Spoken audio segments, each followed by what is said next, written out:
Oi, tudo bem? Começamos agora o Conversando o Evangelho, o estudo semanal do Evangelho segundo o Espiritismo, tradução Guilherme Ribeiro.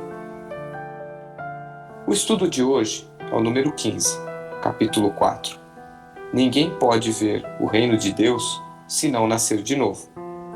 Reencarnação. Itens 1 a 4. Ressurreição e reencarnação. Em nome da Casa Virtual Luz Espírita Caville, agradecemos a presença da Rita, do Josimar, da Marli, do Ney e da Michele. Pedimos para a amiga Marli fazer nossa prece inicial. Vamos serenar nossa mente, acalmar nossos corações, respirar lenta e profundamente.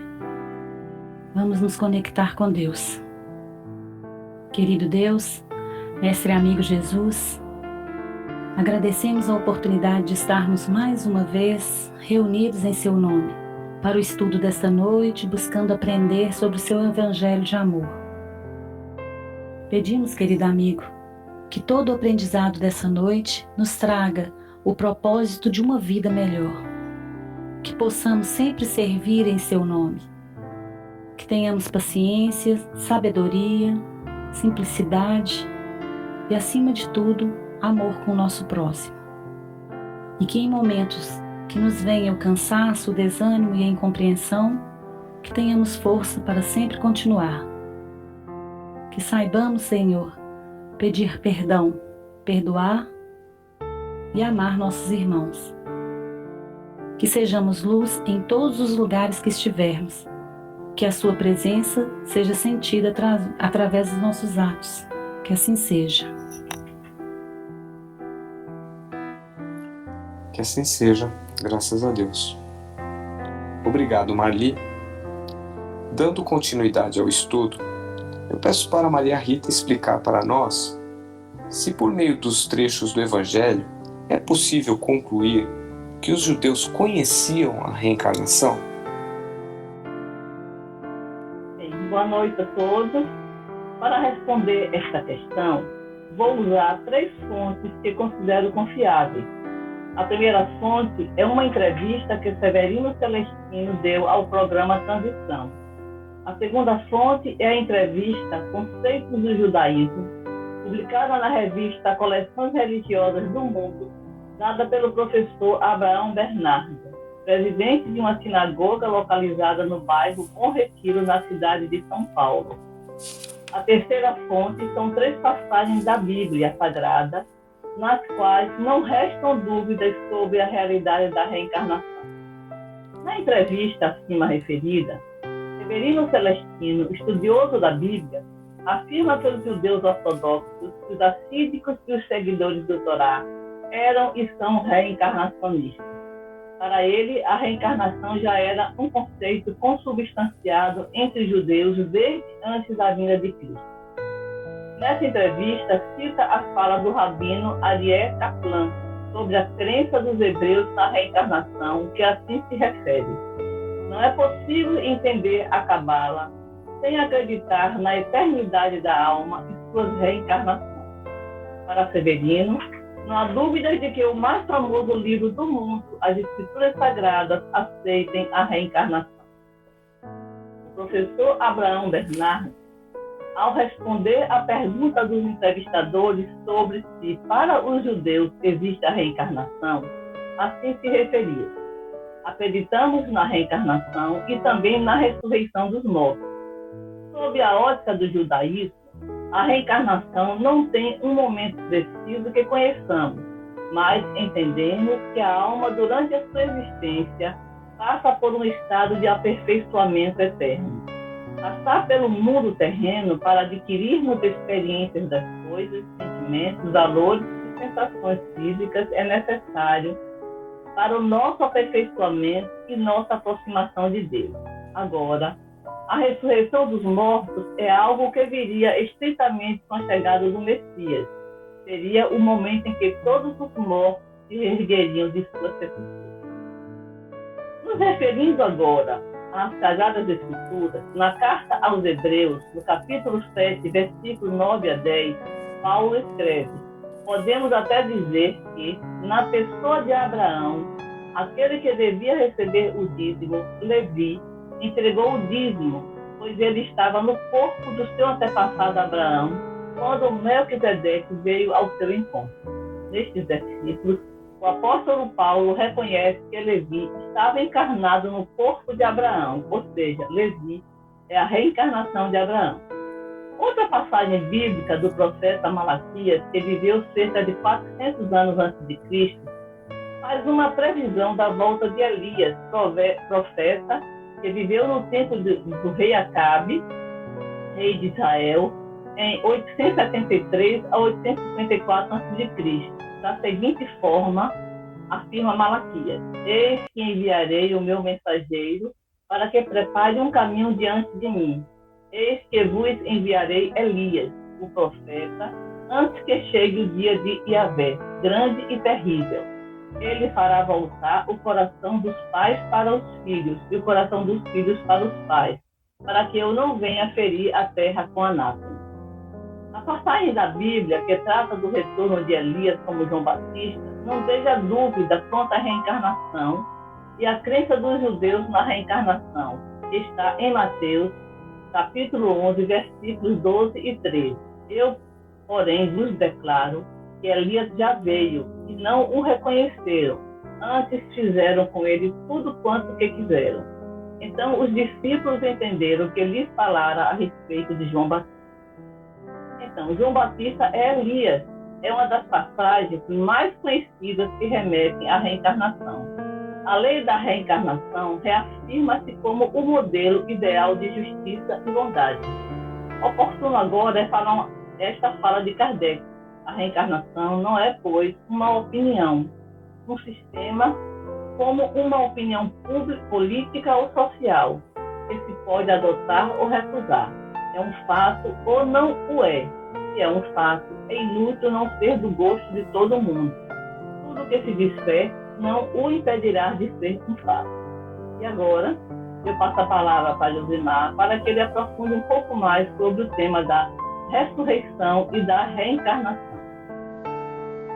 Boa noite. Obrigado, Maria Rita. Ressurreição é a restituição à vida de um corpo que já morreu, né? Já faleceu, já é inerte. Então, na ressurreição, o espírito retornaria ao corpo que o havia abandonado, certo? Então, o corpo se reconstituiria para que o espírito retornasse a esse corpo. No caso da reencarnação, o espírito retorna à vida, mas em um outro corpo. Em um outro corpo especialmente preparado para recebê-lo. Na Bíblia, nós temos dois casos que identificam bem. É o caso de Lázaro, né, que Jesus ressuscita ele no túmulo, né, ele já está inclusive sepultado quando Jesus ordena que ele se levante e saia do túmulo. É um caso de ressurreição. Ele ressuscitou no mesmo corpo, né? Inclusive já encontrava-se com algumas feridas, segundo relatos da Bíblia, né? E ele mesmo assim retornou ao corpo. Ele ressuscitou. E também na Bíblia nós podemos encontrar o caso do episódio de Elias, né?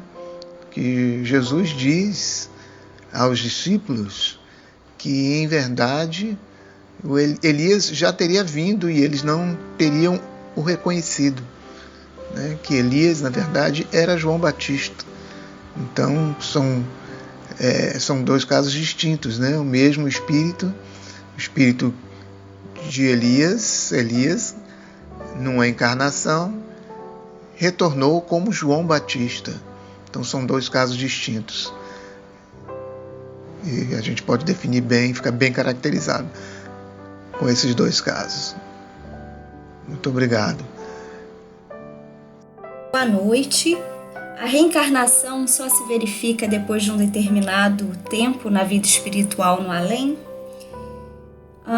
O tempo que o espírito fica na erraticidade, como nós vimos nos estudos anteriores, ele varia de horas, pode ser imediatamente a reencarnação, ou até mesmo milhares de séculos. Não existe um limite de tempo máximo estabelecido. No livro dos Espíritos, nos diz que esse tempo pode ser longo, mas nunca perpétuo. Cedo ou tarde, o espírito encontra sempre a oportunidade de recomeçar uma existência que sirva à purificação das suas existências anteriores. A questão 224b do Livro dos Espíritos, Kardec pergunta se a duração desse tempo está subordinada à vontade do espírito ou se pode ser imposta como expiação. E a resposta dos espíritos é a seguinte: é uma consequência do livre-arbítrio. Os espíritos sabem perfeitamente o que fazem, mas para alguns é também uma punição imposta por Deus.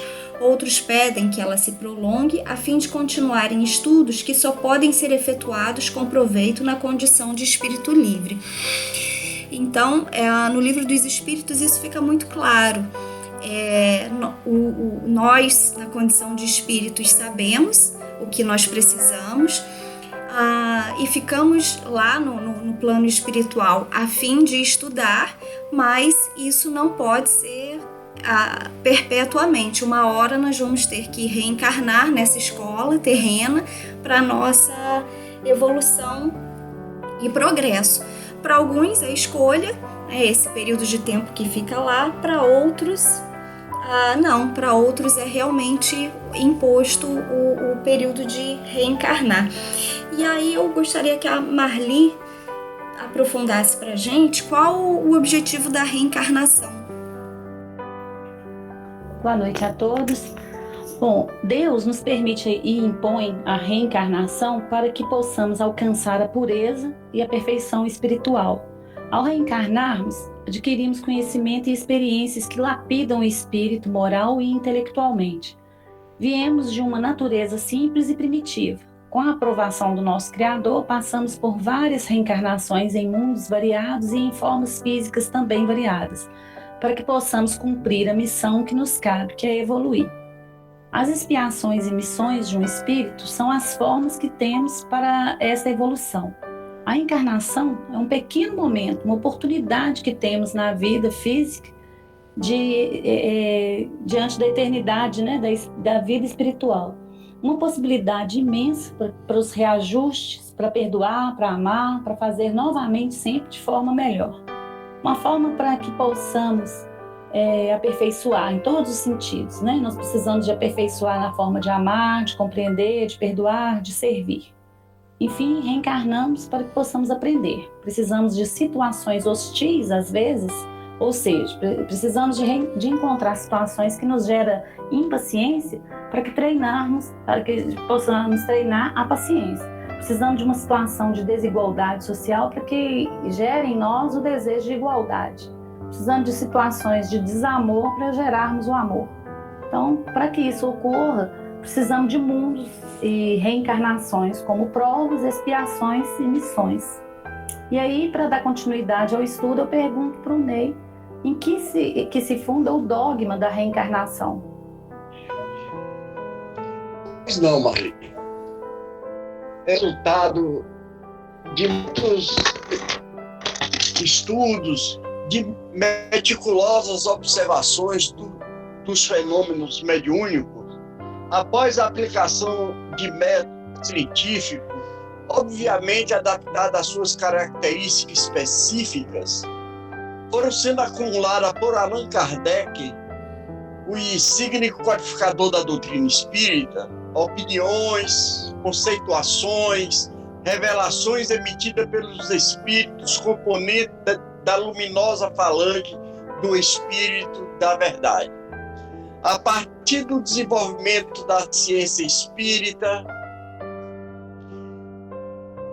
provinda da avaliação judiciosa dessa fenomenologia psíquica pelo mestre Lyonês, nasceu a filosofia espírita, fruto da dialética sobre as questões mais cruciantes e angustiantes para o ser humano, oferecida pelo intercâmbio bidimensional. Dentro das inumeráveis ensinamentos libertadores e consoladores ministrados pelos mensageiros da terceira revelação, indiscutivelmente sobressai-se a reencarnação. O codificador, na elaboração da obra basilar, o Livro dos Espíritos, discutia e debatia exaustivamente todas as informações que ia recebendo. Semelhante também procedeu quando da introdução pelo Livro dos Espíritos. De fato, a priori houve o mesmo da sua parte, com certa relutância, visto não constituir de tal princípio e elementos da educação ocidental, por ele recebida naquela existência até haver na sociedade de então, em decorrência da dominância religiosa e contemporânea, verdadeira rejeição às ideias de vidas sucessivas.